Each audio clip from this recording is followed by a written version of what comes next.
Hello, hello, hello, and welcome to another episode of Getting Rooted, the show that is all about the journey of being rooted, reclaiming one's own truth, and embracing destiny.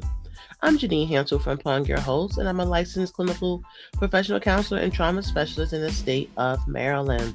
I'm also the founder and clinical director of Rooted Holistic Therapeutic Services. The content of this podcast is not counseling advice nor a substitute for individual therapy. The content is for information purposes only. The information provided is not intended to be used as a replacement for medical and mental health advice.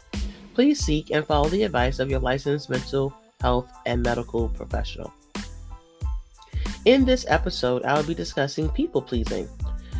A person with a people pleaser personality is usually a person who feels a strong urge to please others, even at their own expense. They may feel that their wants and needs do not matter or alter their personalities around others. So, are you suffering from the disease to please? Do you find yourself saying yes each time you are asked for help? Do you feel hurt when someone is upset with you? Do you go to great lengths to avoid conflict?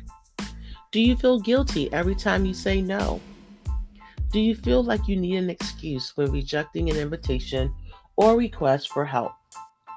If you answer yes to any of these questions, keep listening, as I will be sharing tips and tricks on how to no longer participate in people pleasing. Did you know that about half of American adults, that's 47%, believe that other people in their life would definitely or probably describe them as a people pleaser?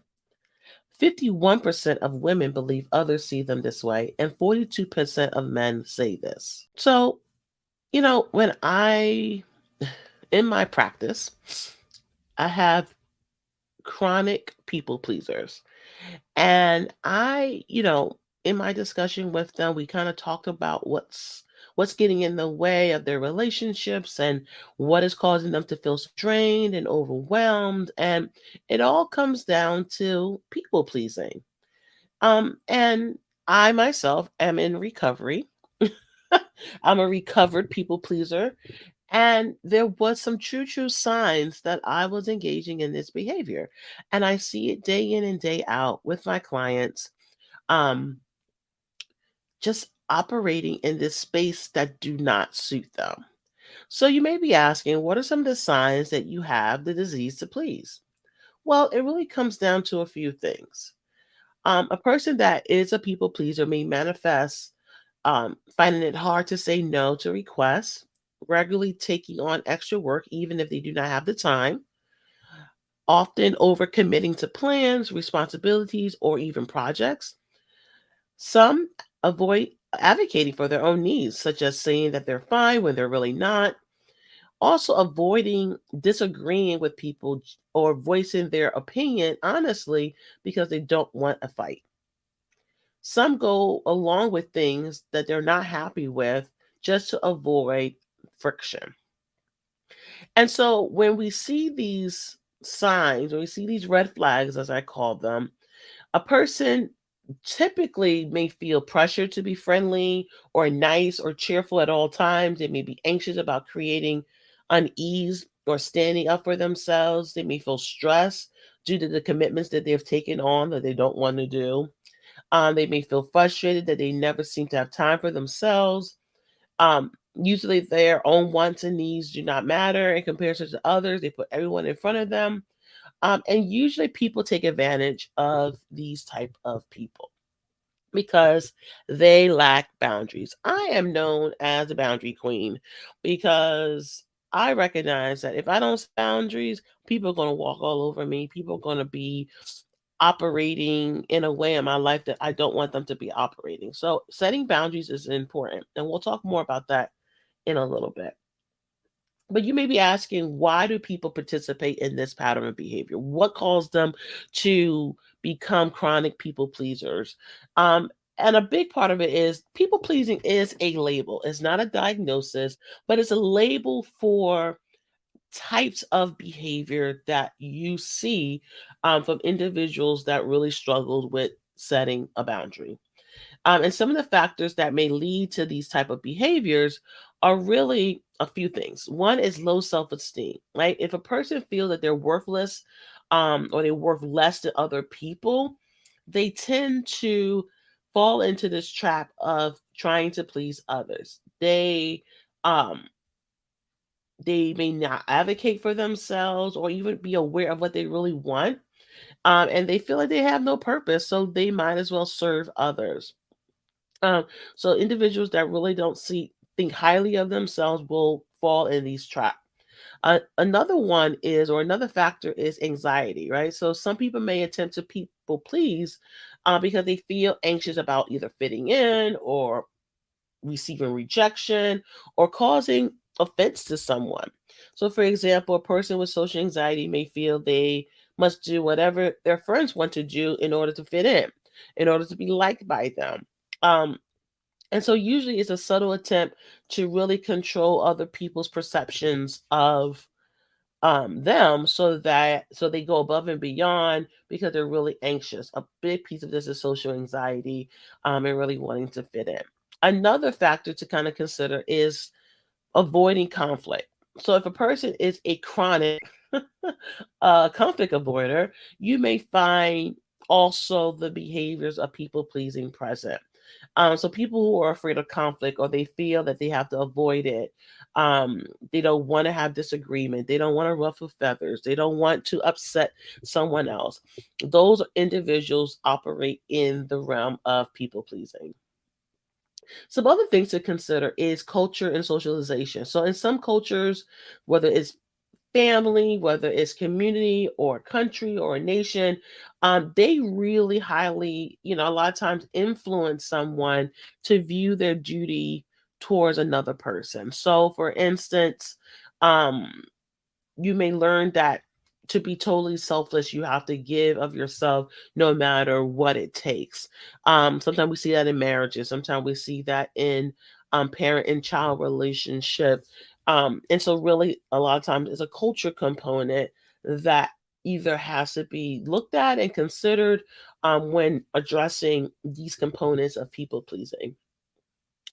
Another factor to take into consideration is inequity. Some forms of inequity can really reinforce the idea that some people are meant to look after others. So, for example, benevolent sexism promotes the idea that women are naturally more maternal and caring than men. So, in that fact, they are seen more in heterosexual relationships to feel that they should put their partner first, that they are, put their husband first and they are last, and not really understanding that a person can't give if they don't have anything to give. So that concept, which kind of goes in line with the culture conversation, is important to look at, as well as personality disorders. And in personality disorders, we know that they're a long-term mental health condition, but some of them lead to people pleasing. And one particular personality disorder is the dependent personality disorder because this person feels very dependent on another person for help. And they get their approval in really making sure that they are meeting the needs of those people. They may need other people's opinion to make simple decisions, or choose what to wear, what to eat, things of that nature. So a person that struggles with dependent personality disorder will tend to um, exhibit people pleasing behaviors. And the last one I want to kind of hone in on is trauma. Trauma is a big part of this. Trauma um, can cause a person to operate in people pleasing because what we know about research as it goes on that fighting, fleeing, and freezing are not the only responses to traumatic events. Um, Such as abuse, a person or a child that has experienced abuse, they would tend to go to the extreme of people pleasing or what some may call fawning. And we'll get more into that in a little bit. But this concept of really being able to try to gain the affection of their abuser so that they can survive, so that they won't be harmed. So doing all in their power to make sure that they appease the abuser in order to protect themselves and feel safe in the situation. So people pleasing really keeps a person trapped because it causes them to be emotionally miserable, and they're exhausted, they're drained. They feel not fulfilled, they feel unloved, they feel detached, even though they're doing because they're not taking time to take care of self. And a lot of time they don't feel worth, they don't feel value, even though they're being used. It's just a interesting phenomenon on how our brain works and how we perceive love and attention, even though we're doing and going above and beyond for someone else. So when someone is really participating um in these behaviors or really suffering from this disease to please, they're gonna feel drained. And it's because they're giving away too much. They're giving away a lot more than what they're receiving, right? So they're giving a lot of their time, they're giving a lot of their energy, a lot of their resources to other people that are not pouring back into them. um and others not pouring back into you, and you're not pouring back into yourself and taking care of yourself, it's going to lead you to a place of exhaustion and feeling drained.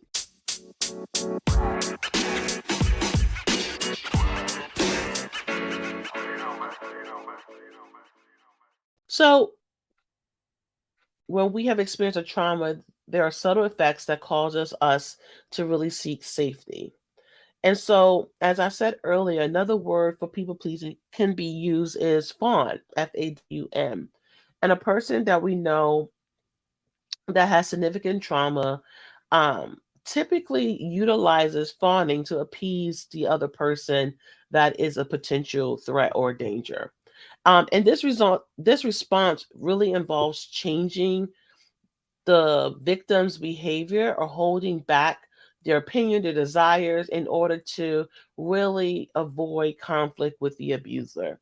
And so fawning really first develops in early childhood. The child learns early when they are experiencing childhood trauma in the home that when a traumatic event has been perpetrated by an adult, a guardian, the primary caregiver, a child learns to fawn to avoid any further abuse, whether it be physical violence, sexual abuse, verbal abuse. In essence, the child really works to keep the abuser happy and appease as long as possible so they don't get abused again. Pretty sad, huh? And so they develop this behavior, they learn this behavior, and they also learn how to neglect themselves, neglect how they're feeling, neglect their opinions, neglect their wants and their needs, just to keep the abuser appeased.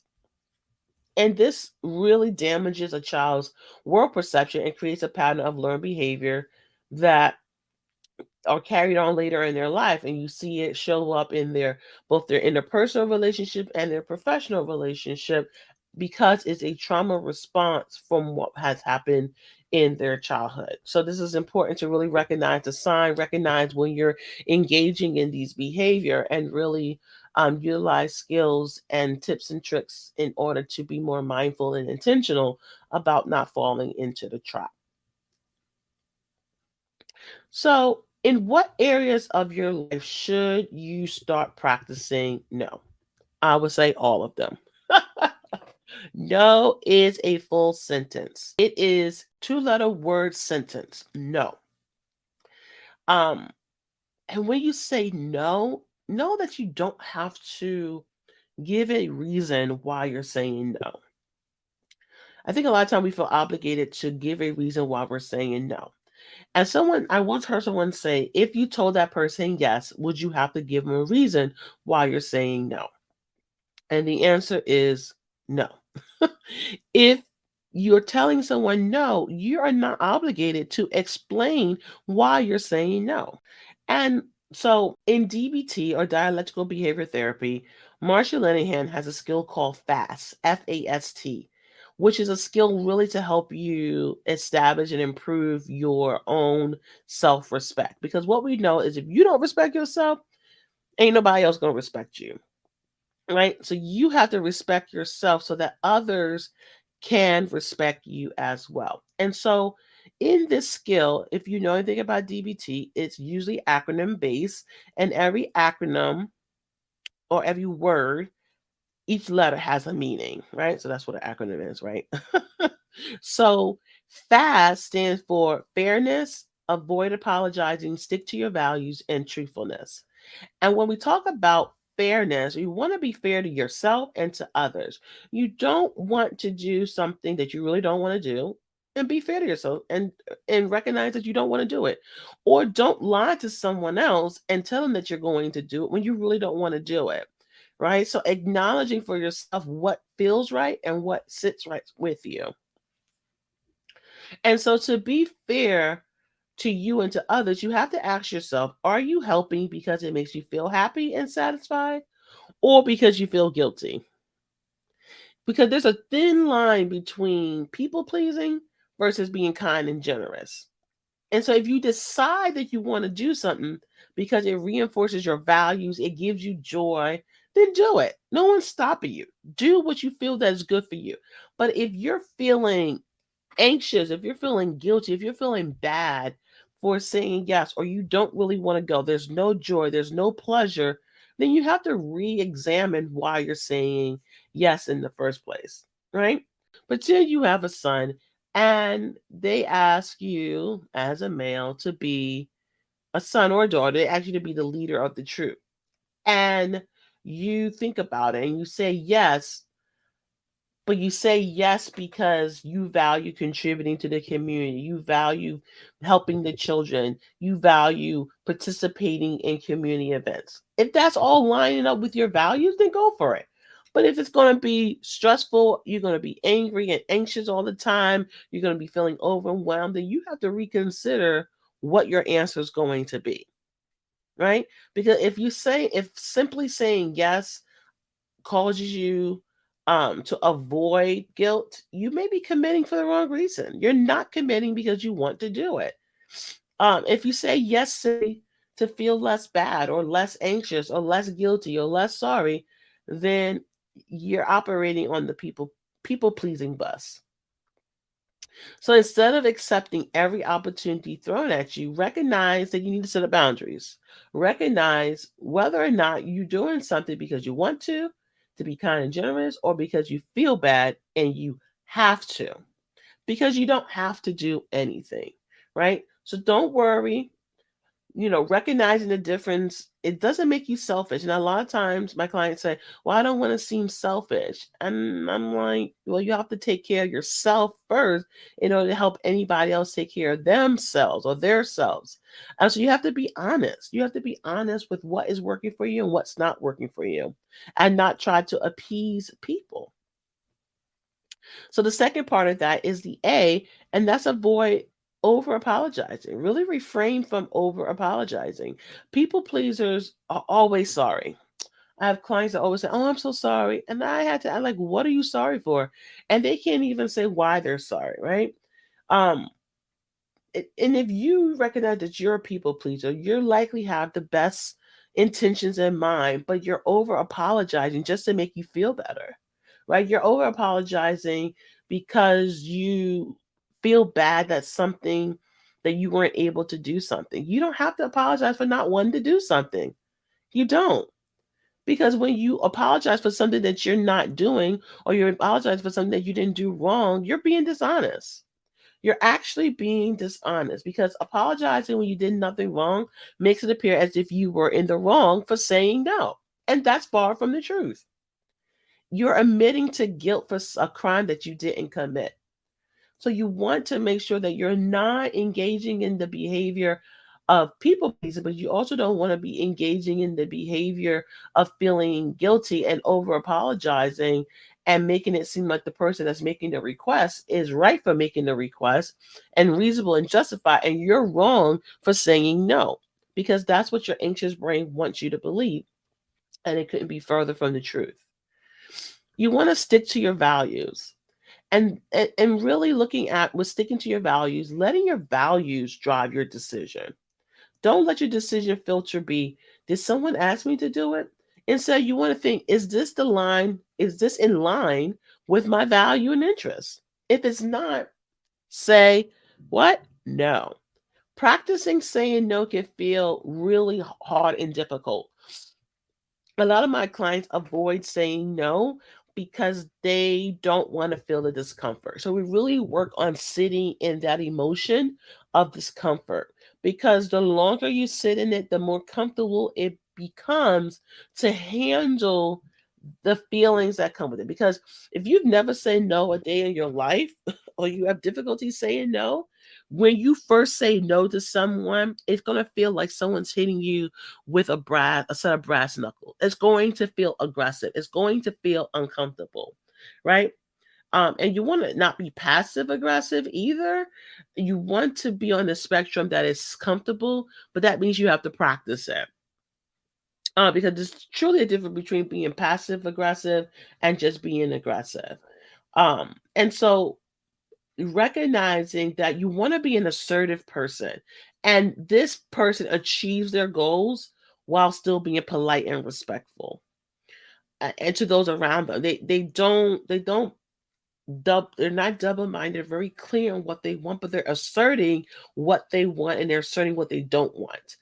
So you don't want to really throw politeness out the window. There's a way to do it that you're not mean and nasty, um, but you are setting the boundaries. So you really want to practice standing up for your needs bit by bit. So I'm not saying to go out here tomorrow and be like telling people no, blazing all the nose out into the community, but you want to really um start off slow, warm up to it, thinking about what is your opinion about a matter. What is it that you really want to eat or don't eat? Where do you want to go for lunch with your friend? What movie do you want to see? And then you can slowly increase into bigger things that are a little bit more challenging, like political banter, if that's your interest, or listening respectfully and asking questions about someone else's point of view. You can say no in different ways. I'm not asking you to bend over backwards, but I'm asking you to really think about the boundaries that is necessary for you to accomplish what you want to accomplish, which is taking care of self, right? And so, as a holistic therapist, I really look at relationships and how healthy they are. And I can tell how healthy relationships are with a client by how they treat those relationships, by how they interact with those relationships, by how what kind of boundaries they set up in those relationships. And so being assertive in these relationships is really necessary in order for everyone to feel respected. The person that's asking for your assistance, and you who is worried about or trying to think about what you want to do, right? So when you take that moment to set a boundary for yourself, you're really taking time to think about, is this something that I want to do? Or is this not something I want to do? Is this aligning with me? And being able to say no assertively and not feel guilty about that. And we'll talk a little bit more about that in a few moments. And so saying no doesn't make you a bad person. I'm going to say that again. Saying no doesn't make you a bad person. You can't please everyone all the time. You can't. You're no one's going to be completely happy with your answer or your decision. So, and I always ask my clients, would you rather you be unhappy, or would you rather the other person possibly being unhappy by you saying no? I would take the chance of the other person being unhappy. And why I say that is because I already know what I want. I already know what I don't want. And so if I know that, then I ought to be truthful to myself and be able to stand up for myself and stick to my values, so that I'm not giving into somebody else's desires if I don't want to do that. Right. So I would rather that person be disappointed and myself be living in peace and tranquility and not doing something I don't want to do, right? And some people, well, that's selfish. Is it? Because I do a lot for people. I give a lot. I'm always giving. I'm always offering. I'm always doing. And so when I set up a boundary, it makes people feel uncomfortable. And I recognize that and I own that. but I'm also not responsible to gatekeep another person's emotion, right? I'm not responsible to make sure that that person doesn't feel sad, or that person doesn't experience disappointment, or that person doesn't experience anger. That's not my responsibility. I'm responsible for me and all the emotions that happens within me. So understanding that people pleasers fall into this category of really being assertive, being empowered to own your choices, to own the things that you do or don't want to do. Because thinking about it, your self-image and reputation is hinged on every request that a person makes. So if you feel like, yes, I have to say yes because I want them to like me, I want people to enjoy me being around. So if I don't say yes, then I'm not going to be liked. If that's your thought process, then you have stinking thinking, right? And so saying yes for you as a people pleaser is giving you a sigh of relief, and reassures you that you're a good person, right? It makes you a likable person. It's nothing about it's really not about the other person. It's about how you want other people to see you, right? And saying no creates this level of guilt, that you've hurt someone or that you did something bad. But saying no is a boundary that has to be learned to be set. Saying no is a boundary that has to be learned to be set.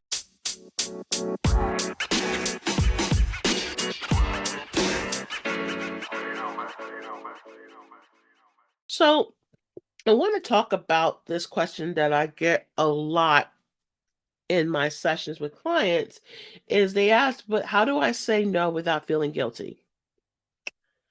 If I had $1 million every time I was asked that, I would be way rich. But guilt is an emotion, right? It's centered around doing something wrong or even thinking about doing something wrong. It often comes up when saying no because you feel that you're being selfish or because you believe that you're going to hurt someone's feelings. But to really combat this guilty feeling, you need to change your mindset.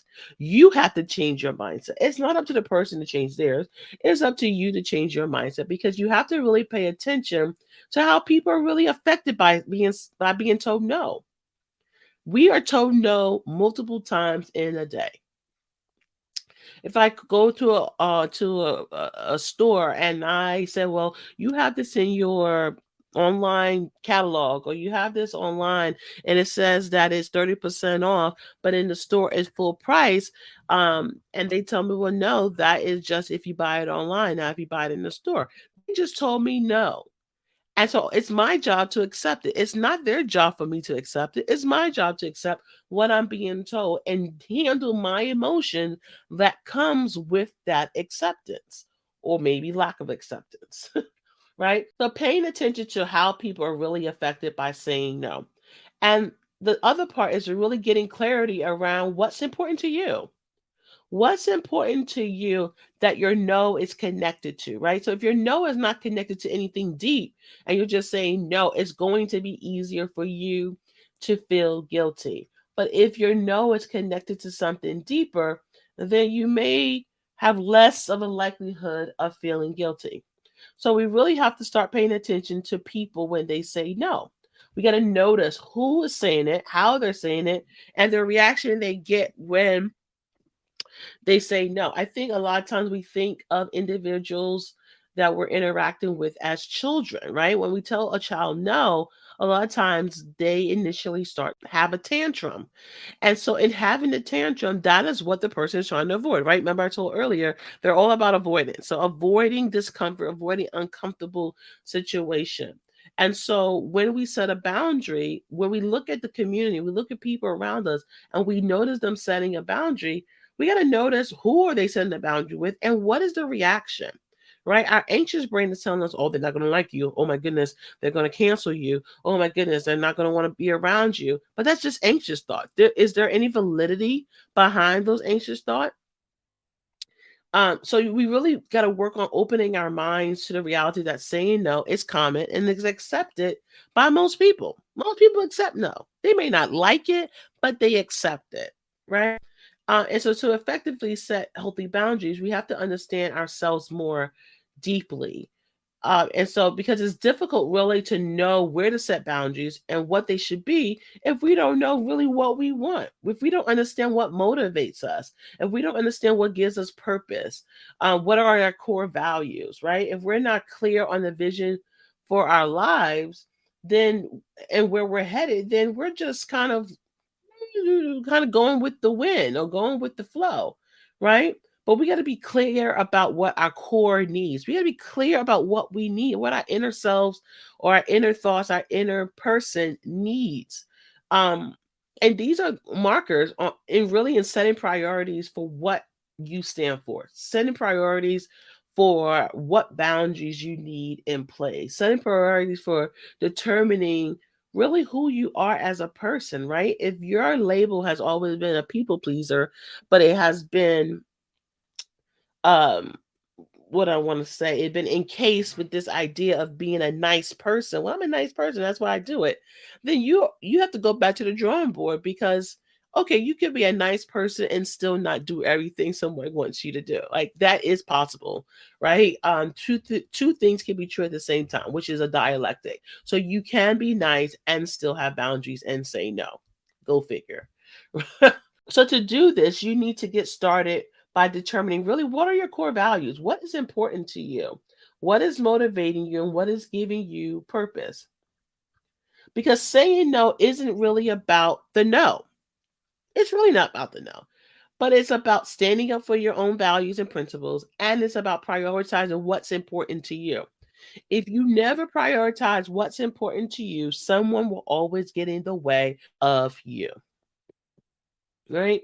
So and so once you have this clarity around what you want and why you want it, you got to begin to create clear standards around them so that it's easier to say no. You know why you're saying no. You know what is driving that no. You have a deeper meaning of the no, and you feel more calm. You feel more empowered. You feel more determined and certain about who you are, and that replaces the worry and the fear that has been really driving your life. And so we'll be able to focus on when we do say yes, why are we saying yes, right? Is it aligned with us, and how is it filling our bucket? So I want to talk about one last thing before I end today's podcast, and that is there's another part of this that when you're being pressured to say yes, how do you do it without feeling guilty? Like, how do you say no without feeling guilty when you're being pressured to say yes? First and foremost, you don't have to give an answer right then and there. You can delay your response. You can delay giving a response. You can say, I need to think about it. I'll let you know later. I need to check my calendar. I'll get back to you. Or you can say, I need to check whether I have time for that. I'll get back to you tomorrow. You have to give yourself breathing room. If you're feeling pressured, if you're feeling overwhelmed, if you're feeling like you're going to slip up and say yes to something that you really don't want to do, you can ask for more time. You have to get the time to be able to gather your thoughts, to connect to your why, that the why that you want to say, excuse me, you need to connect to why you want to say no and really create a response that you're confident in, that you're not going to back down, that you're not going to second guess, right? So you want to really be able to ask for that extended amount of time so that you are not saying yes when you really mean no. And then the second thing that you can do if you're feeling pressured to say yes is if you can't do what they're asking for, offer a counter offer, right? Offer what you are willing to do. So if they're asking for 5 hours to help them move on a Saturday, you know, one that you don't want to do it, or two that you really can't do it, you can say, I can't offer you 5 hours, but I may be able to offer you an hour and a half. Is that feasible? And you put it back on them to decide whether or not what you can offer them is doable. If it's not doable, that's not your responsibility to make it doable. You've already offered what you can do. And that's all that matters. So really thinking about this as you listen to this episode is really figuring out what skill works for you, where are you showing up, or how are you showing up in your relationships. Are your relationships experiencing healthy dynamics, or is it one sided with a lot of people pleasing? Are you feeling drained? Are you feeling overwhelmed? Um, and all those things. I want you to really do some soul searching and really notice what's coming up for you as you listen to this podcast, after you listen to this podcast. And I really want to hear from you. Which tip or strategy do you think will help you the most? I'm going to end it here, but make sure to follow our podcast where all podcasts are streamed. Check out my blogs at gettingrooted.com for more information on this topic and other topics like it. Make sure to follow me on Facebook at Getting Rooted 23 and on IG at Getting underscore rooted, and as well on TikTok at Getting Rooted.